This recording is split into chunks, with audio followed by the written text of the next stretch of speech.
কার্যক্রম নিষিদ্ধ আওয়ামী লীগ সমর্থিত ওয়ার্ড কাউন্সিলর তাজুল ইসলাম বাপ্পির নির্দেশে ইনকিলাব মঞ্চের মুখপাত্র শরীফ ওসমান বিন হাদিকে হত্যা করা হয় বলে জানিয়েছে পুলিশ।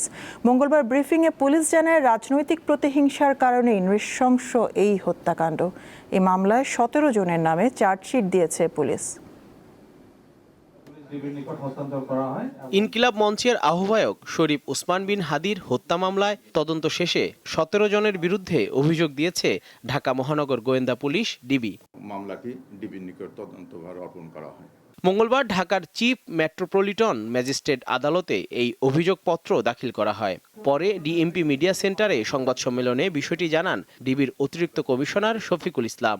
যার নিকট সহযোগিতা চেয়েছি। পুলিশ জানিয়েছে, আওয়ামী লীগ ও ছাত্রলীগের বিরুদ্ধে কথা বলায় নৃশংস এই হত্যাকাণ্ড।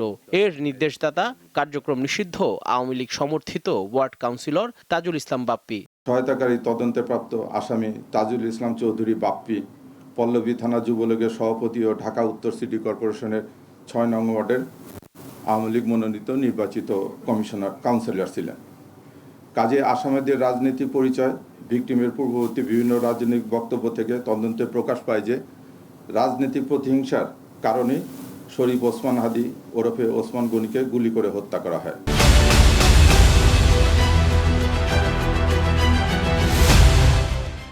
তিনি জানান, এই হত্যা মামলায় পলাতক ফয়সাল করিম মাসুদ সহ 17 জনের বিরুদ্ধে চার্জশিট জমা দেওয়া হয়েছে। এর মধ্যে 12 জনকে গ্রেপ্তার করা হয়েছে। তবে অভিযোগপত্রভুক্ত প্রধান 3 আসামিকে এখনও গ্রেপ্তার করা যায়নি। ডিবির দাবি, তারা সবাই ভারতে পালিয়ে গেছে।